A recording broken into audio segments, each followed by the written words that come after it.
One of the developmental milestones, also known as successfully getting through high school, can be a really challenging time in any young person's life, filled with angst, hormone surges, changing bodies, peer pressure, and like all of us, regardless of age, the need and desire for human connection and community. Connection and community are often tied to future success, or if not full-on success, then to getting through high school with fewer emotional roller coaster moments.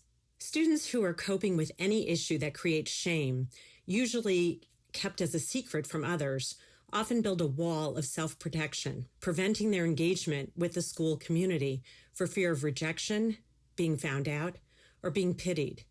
They run the risk of losing interest in things, feeling alone, and a whole host of many other feelings that can be damaging when they have no place to put those feelings. Shame is the result of having a secret that no one can know. And isolation results from being alone with that secret, believing that no one will understand you, accept you, or can even imagine your circumstances. That wall of self-protection is built for a good reason, but taking it down within a safe and nurturing environment builds a better reason, a sturdy self-confidence and resilience that can forever be an asset for that isolated student. Welcome to Small and Gutsy, a podcast featuring interviews with nonprofit and social impact organizations under $10 million. My name is Laura Witkoff, and I'm excited and proud to be your host. My hope is that you love the stories as much as we do, and perhaps you will find needed services, a job, volunteer, or donate. Feel free to pass along any valuable information you hear today to others, and remember to send me the name of any organization you'd like featured at reachus@theintrinsicgroup.com. Transforming shame and stigma into hope and dignity is the mission and mantra of an incredible organization called POPs the Club. 2.7 million children in the U.S. have an incarcerated parent, and 1 out of 14 have an incarcerated parent or loved one. POPs the Club is based on the school club model and serves to support students whose parents or loved ones are in prison or jail. POPs the Club is designed to nourish and empower students through creative expression, emotional support, and the development of community. POPs the Club fosters a sense of a shared experience among club members that encourages confidence and develops skills to educate the broader community through the POPs publishing program. 4 key areas are dignity, empowerment, community, and voice. Each of these areas are connected to self-respect, pride, leadership, development, nurturing connections, and resilience that encourage change in self and the world. POPs the Club operates in 19 schools in 5 states, 8 clubs right here in the Los Angeles area, and pilot clubs in Pennsylvania, Maryland, the Atlanta area, and New York City. I am so very proud to introduce co-founder and executive director Amy Friedman, Sonia Fay, Director of Programs and Operations, and Ariel Harris, Associate Director of Programs. They're also known as some of the official chain breakers. So let's get started. Welcome, Amy, Ariel, and Sonia. I'd like to start really opening the podcast with initially sharing your passion for POPs the Club.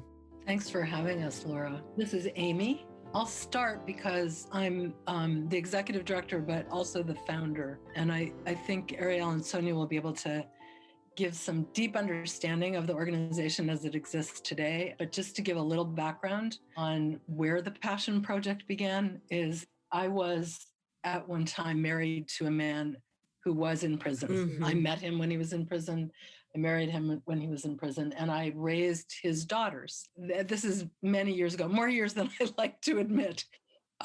Although he and I eventually divorced after 7 years of marriage, the girls have remained my girls. They were quite young when they first started living with me. And one of the things I quickly learned, partially as a result of becoming a prisoner's wife, mostly because of watching and dealing with them, was the very particular pain that is associated with loving somebody who is in prison. Missing that person, in addition to all the difficulties around visiting and so on and so forth, there is also stigma attached. And my girls had been stigmatized from the time their father went to prison and had absorbed the concept that they needed to keep this secret. I have a strong belief that we are only as sick as our secrets. It was heart-wrenching to me to watch them. I am, by training and background and experience, a writer.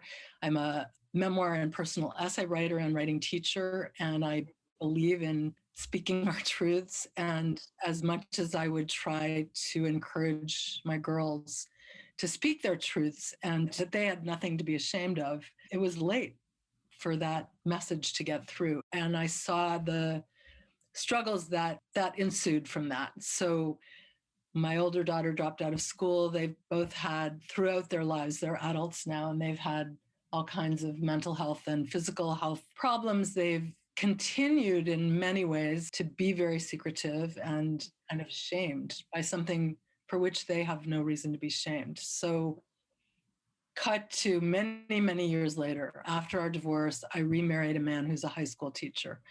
And for years, I would go into his classrooms to work with kids on personal essay and memoir. And he and I started talking about, is there something we could do for all these kids? You mentioned a statistic I'm just going to correct a little bit, which is the 1 in 14 number. 1 in 14 children in the United States has a parent who is or has been incarcerated. But we work also with kids with siblings and other loved ones. The number is huge. And what that means is that just about every single classroom in America will have one or many more of those students, and people don't know it because it's secret.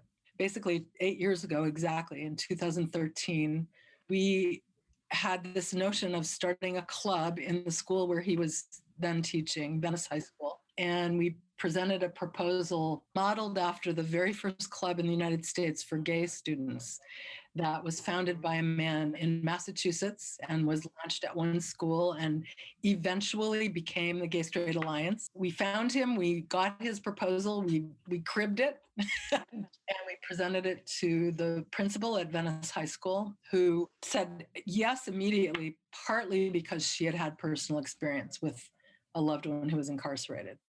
So there are a couple rules in POPs. One is nobody has to say why they're there. Nobody gets sent, and there must be food. But the first girl who walked into the room picked up her peanut butter and jelly sandwich. She was a 10th grader. A couple minutes later, the second girl walked in the room, and they looked at each other astonished. They had been friends since they were in kindergarten, close friends, go to each other's houses kind of friends, share secrets about boyfriends kind of friends. What they didn't know was that each of them had a father who was incarcerated and who had been incarcerated since they were little girls. When they realized this secret that they shared, and they kind of threw their arms around each other, and I saw that, I turned to Dennis and I said, we're going to launch a 501c3 and we're going to bring this to every school in the country. Having no idea what I was talking about. As Sonia and Ariel will attest, I'm still on a steep learning curve. That first experience that you witnessed was so incredible to watch what you were able to bring together for these two young women that I am sure altered their lives forever in a positive way.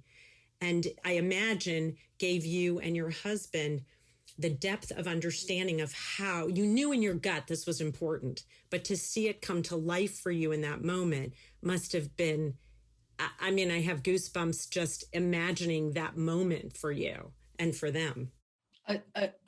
Yeah, you're right. We know what we're doing matters. But yeah, it was transformational. I like that word a lot. Ariel and Sonia, share a bit about your passion. I'm Ariel. I'm now as you mentioned earlier, the Associate Program Director. I started with POPs probably about 5.5 years ago. I was introduced to this organization actually from my old boss. She thought that I would be a perfect fit because I have a similar background to the students. Well, my parents never went to prison, but they were definitely arrested a lot. And I was there to see it. And I never really talked about it. I ended up emancipating myself when I was 16 and moved out to LA. One day I was having a heart-to-heart with my old boss, and she said, oh my gosh, you have to meet Amy. She's, part of this wonderful organization called POPs. And I met Amy, and my old boss, Mel, was absolutely correct. And I started just helping with social media, with their social media, and then I never left. And here I am. And for me, it's just, well, I never had Pops as a high school student. I had teachers who really helped push me along and who really listened to what I was going through and helped me emancipate myself, actually. It was in high school. It was in the schools where I found that safe space. And so when I found out about Pops, I was thrilled, and I still am. And now I get to be the person who, runs our programming, which is what directly provides that safe space for the students to talk about, like I had in my teachers. And so it's really cool to see. And I've grown really close to some of the students, and especially now being here for 5 years, I've seen students start as freshmen who are now in college, and it's really awesome to see them just start realizing and understanding that there's power in your story, and there's always space to grow, and there's no reason to feel ashamed. And for someone to really believe in you, believe that you have potential. And I think that from your own experience of teachers who pushed you along, had you not had that, it may have been, very different. And so what Pops the Club really does is provides that environment, and there are enough people that someone's going to find someone to connect with, whether a fellow student, one of the instructors, other teachers who support it in the environment. Is incredible. It's really beautiful. And now yours is sort of a legacy of coming back in some way, adding on to what you had, but in a more formalized way, which is really terrific. Yeah, and it's really great to have that perspective, because whenever I start thinking about implementing something within the program, I go back to how did I feel when I was in high school?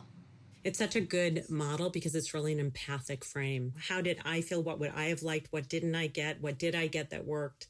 Yeah, it's really terrific. Thank you, Ariel. Sonia, welcome. Thank you. I started with Pops as a volunteer. I learned about Pops when I took a writing class with Amy. And at the end of the class, she shared about this organization that she had started. I had been volunteering at my kids' schools. I have two teenage boys.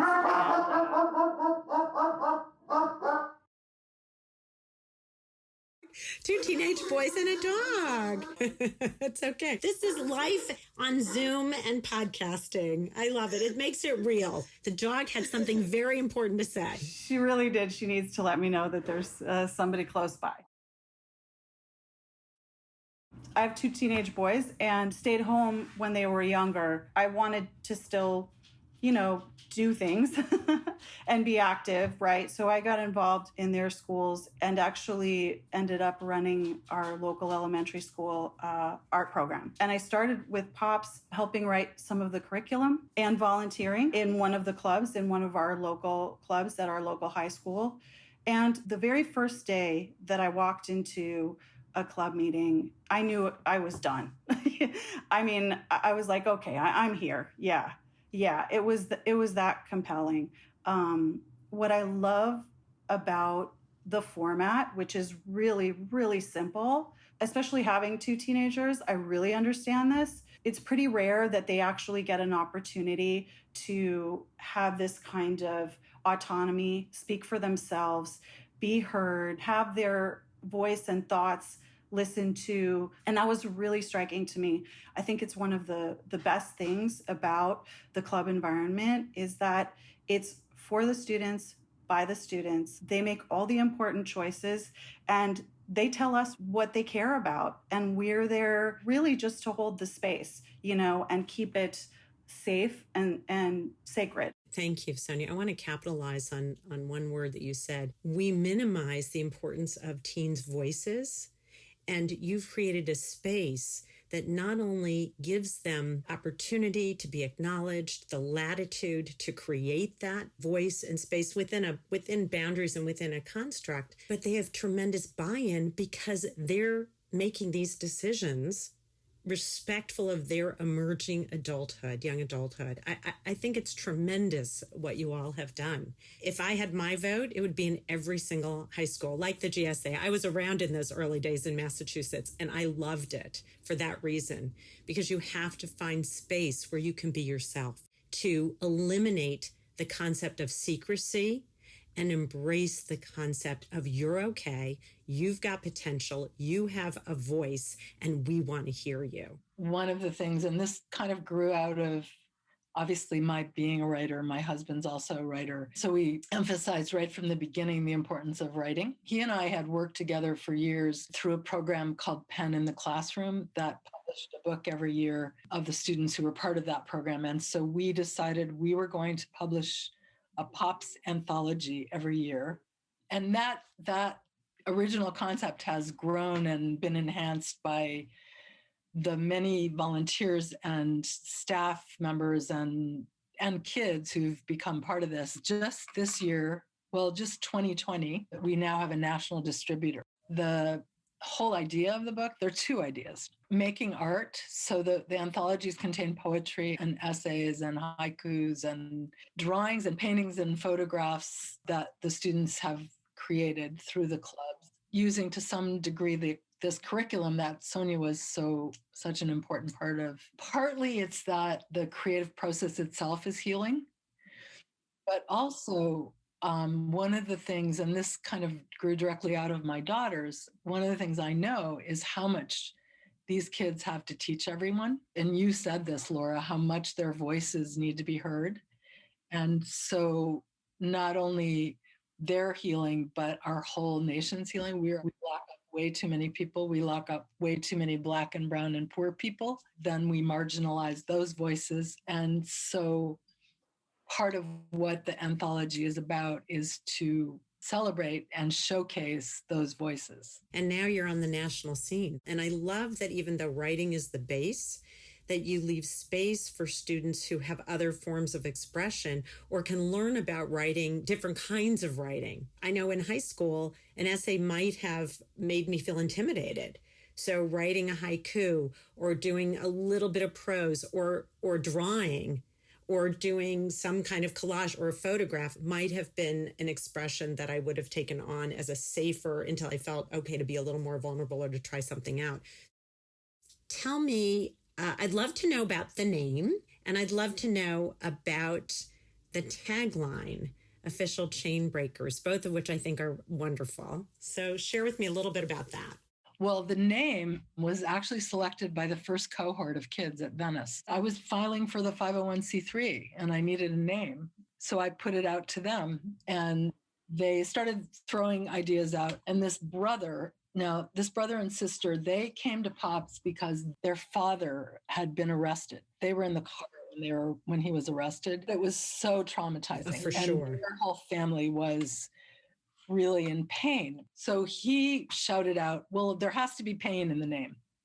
And somebody else shouted, I don't remember who, pain of the prison system. And then they started talking about but the thing about the room where they were sitting and talking and eating and making art was not painful. And so they wanted it to sound kind of lighter and happier, represent the lightness and the happiness that is the club. So that was the name that we put on the papers. And, there's been conversation over the years about the possibility of a name change, but it's hard to move away from a name that is born in the beginning. POPS stands for Pain of the Prison System. But I like that legacy piece because it is where kids came from, and what they're moving to is Pops is sort of a light, cheerful, fun, just in terms of the name itself versus what it stands for, but both have a place in that room, in that club. And likewise, Chainbreakers was a kid that I could be wrong about this, but I believe it was this young man who's working with us. We've had many designs, many iterations of a Pops t-shirt. But the very first one, he was doing the design. I think it was him. They're all so creative and smart. And if you just leave them alone to come up with things, it always works. It doesn't. And it's amazing. I like official chain breakers because they are pushing forward in spite of their pain and producing amazing things and growing in the process of that production. Could any of you, this is really open to any of you, share what have you seen has been the impact on some of the students who have come into the program and left, or who've maybe come in and are still in the program? I think you should tell the story of Jennifer, Sonia, because you were witness to that one. Yeah, I can do that. We had a student, I think I came in her 10th or 11th grade year. I can't remember. Really amazing writer, really deep writer who really wanted to share, was ready, was open. And sometimes that takes some time. She came in, this was in her senior year, and she came in with like an entourage, like she had a little posse with her. And, one of the things in our club was, you don't have to participate, but you do need to be respectful of other people when they're sharing, right? Because it's hard to be vulnerable. It's hard to share your story. So you don't have to talk. But if you're going to come and be in the space, then, you definitely want to hold that space for the people who are sharing.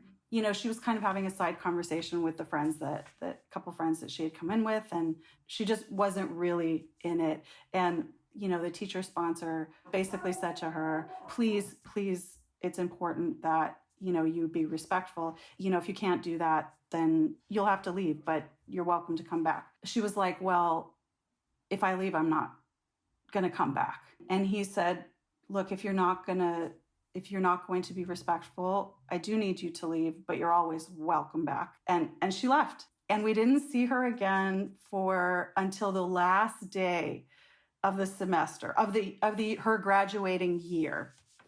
And she came in and participated again. And I think, had enough time to sort of cool down. It's really hard when you make a stand like that, to then back off of it. I think that's a testament to how important the club was and the relationships were, that even though it was hard for her to save face and come back in that last day, but more important, she had some kind of closure and was able to see everybody again before she left. And she continues now to come back and be a speaker. She's kept in touch with the program. So she's honestly one of our most involved grads. The story is so telling in so many ways. It sounds to me as if this young woman was able to internalize the boundary. You're welcome back at any time. And this is the space we hold for everyone. You're part of an everyone, and you need to respect when people are vulnerable, just like they would respect you. Now she's participating as a graduate, which is incredible. Yeah, and it's not always beautiful and perfect. And I think that's actually another part of what's so special about the environment, is that we're not always our best selves, and it's okay. We still love you. You've been gone for a couple of months, but the only thing that happens when you come back is we say we missed you. I think that's true acceptance with a boundary. We're not going to, certain behavior can't be, because everybody's allowed to be here. But acceptance is, we have bad days. We take a stand because we had built a wall and we didn't know how to take it down. And I think having the opportunity to do a redo in a way that is respectful is a fantastic lesson. Yeah, and the boundary is as much an act of love as the welcoming back part. Right. And it's a testament to your program that this, and I'm assuming because you have an intern, other students have come back and wanted to be part of it. They want to keep it going in some capacity in their lives. So it has that depth of meaning and did a lot for them. It's so important to be connected to something that have an opportunity for repair in whatever that is.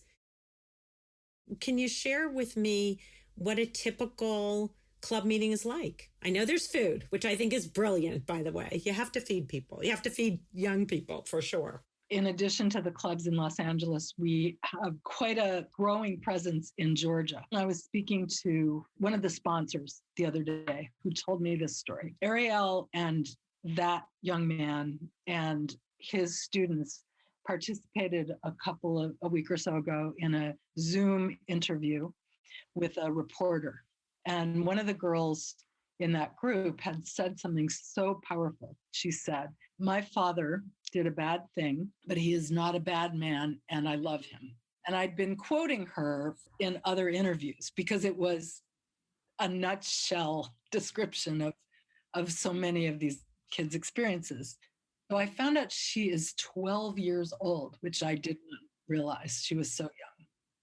And he told me that she had just written to him and told him that she had been suicidal before Pops and him, and that he had given her a person she could talk to, an adult she could talk to, and her friends in Pops had given her a place to be. That's one. The other one, just really quickly, because of this idea of the importance of voice and the celebration of them. Many years ago, there was a young man who was in Pops. He struggled with language, and it took him a long time to write something, but he wrote something one day and he got up in front of the room and he shared it. And it was such a big moment. You could just see it. A couple years later, he graduated. My husband and I got a call from him one day, and he asked us if we could meet for coffee. And we went out with him for coffee, and he started telling us a story. He had a favor to ask us. He started telling us a story of that he had been homeless for a period of time. He had been living out of his car. He had since then gotten a job, was in an apartment, had a girlfriend. Things were going well.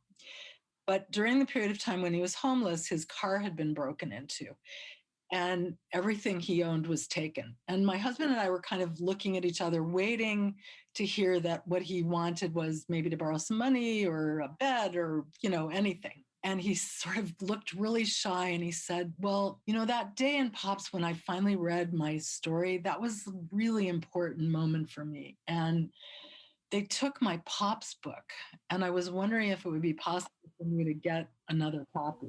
Okay, that's the best story I've ever heard. I love the other ones too.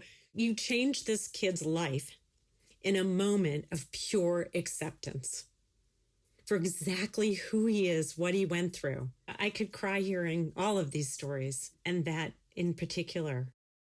What is a typical day in a school day and when you have the club? And then obviously, what have you done during COVID when school hasn't met? I'm going to jump in and then I'm going to make them talk. In some ways, there's nothing typical because every school, every team of leaders, every student body is different, except there's one common denominator that we've all learned from listening to people, and the similarity is it's a safe space, as Sonia was describing. It really depends on how the students are feeling on that day. Sometimes they come in, they want to either create a piece of art or write. Sometimes they just want to come in and hang out with each other. And in terms of curriculum, we have a curriculum. It's not prescriptive. There are 3 components to that curriculum. We have a group of art exercises, and then there's the writing portion of the curriculum, which again is a number of different types of exercises. They're really designed, I think, to not be so formal that it feels like another class in school. And then there's a mindfulness piece, which is the piece that I worked on, and also the one that's the newest. And I worked on them with another amazing visual artist and mindfulness instructor, Kate Savage. One of the things that I thought about when first, approaching the mindfulness piece was, how do you really begin to recognize that you have agency in how you feel, starting with how you breathe. I'm a huge believer in mindfulness in a whole host of arenas. And I think just to capitalize on what Ariel said is that you're walking into a space where people automatically have a sense of empathy for what you're going through or have been through. I actually do mindfulness for 5 minutes in each of my classes and my reason for that is I want to bring everybody in the same space together at the same time, because everybody has a whole world out there of noise and interference. I wish I had learned that in high school. Boy, did I need that. We have tried our best to switch over to an online platform. And, we do have our core group of students who continue to join each week. It's difficult. A lot of students can't join for so many reasons. And also Zoom fatigue is a real thing. So we are having online meetings. And we also started sending out text messages just to do little check-ins with everybody where they're not expected to give anything back. They don't have to show up for anything. They're just getting a little reminder on their phone that they have POPs as a resource. And I'll send little mindfulness tips and tricks and maybe some articles, stuff about the anthology. And then we're also meeting with the students online once a week as well. What's great is that you're still engaging them. And as you said, you're not expecting anything back. If you get something back, that's great. But it really is just sharing that you're available, you're there, you're not going away. We will all get back together. It's just been a very long time. Yeah, and we realize that sometimes home environments aren't a very safe space. And POPs is meant to be that safe space. We have some students who will join POPs meetings, but they'll keep their camera off and their mics off, and maybe they'll chat to me, hey, can you share this with the group? Or chat to whoever is leading the club. And then sometimes they just don't feel comfortable joining at all, which is totally fine, which is where the texting piece came in. I think that's the element of deep caring that you offer, that you're out of sight, but you're definitely not out of mind. As you all know, with my podcast, I always have a round of quick and gutsy questions. So if you're okay, I'm going to start with my first one. If you can't respond with the words money or funding or donation, what is at the top of your wish list for Pops the Club? I would say greater awareness. I want more people to know that we exist, that this program is available. That's the purpose of this podcast. So that's my hope too. That Thank you, by the way. That we can just spread it. I mean, it's really my goal, having worked in the nonprofit sector for so long. It's such a need for a program like yours and others that just, they need people to know about it. That was mainly going to be my answer too, but connected to that is one of the things we didn't mention was we have a guest speakers portion. There are probably a lot of people listening who have some area of expertise that they could offer there. I love that. So not just awareness of people to know about the program and get involved, but really if you have an area of expertise, absolutely put your name in the hat and participate in that way. What a great opportunity for folks who then either may speak once or maybe get into a regular volunteer position, which would be wonderful. Ariel, what about you? I was just going to say safety. And I mean that mostly for the students. I want them to feel safe discussing what they're feeling. And I want that to just keep growing. I want the stigma surrounding incarceration to just go, really, ideally, to just go away. It's a beautiful, beautiful wish, because regardless of what a student is experiencing, if they can feel safe to share it in a safe space, they can deal with it and manage it.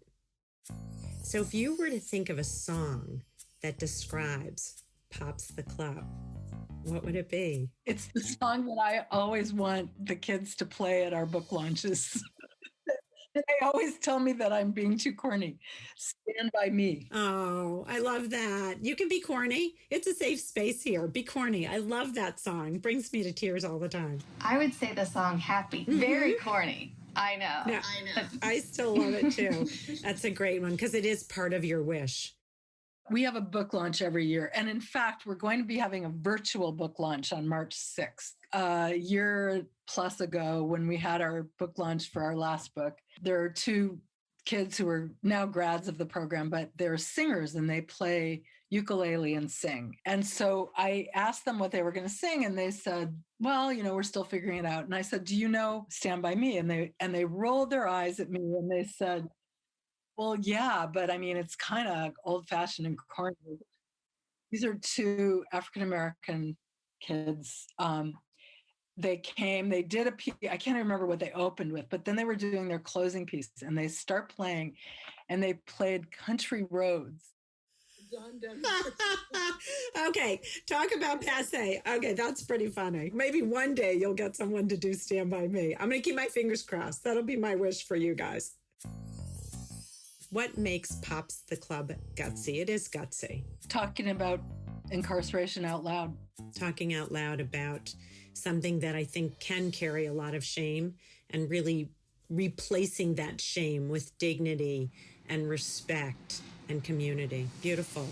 I was going to say basically exactly what Amy just said. You know, it's talking about something that's stigmatized that shouldn't be so stigmatized. We want to get past the feeling uncomfortable and we just want to, you know, spread awareness and end the stigma. So first, I feel like there are these stages that happen. You know, the first thing is that you talk about it. You feel okay to talk about it. But the next stage is that you're not apologizing for it. And I think that is gutsy, to just be able to, you know, speak that truth and not only not feel stigmatized, but also not feel like you have to answer for it. That really what you're sharing is your story and your truth, not an explanation, not a, you know, a justification. What is something that outsiders or maybe even insiders don't know about Pops the Club that you haven't already shared? I think that maybe a lot of people don't know how prevalent this is, this experience. And also that there's no one way that a Pops kid looks like. The breadth and depth of this experience is really far and wide. And I think sometimes people think, oh, it's just maybe in these types of schools or in this neighborhood. And once you start, you realize that that's just not true. It's everywhere. I think it's not only so true, you've seen it, you've experienced it, and people should know. And it can be hidden because of the stigma, but it actually exists everywhere. Yeah, and that's not to say that certain communities aren't disproportionately affected. I also think it's just really important to understand that this has become a universal experience in a lot of ways. I think that's a really good point. Thank you.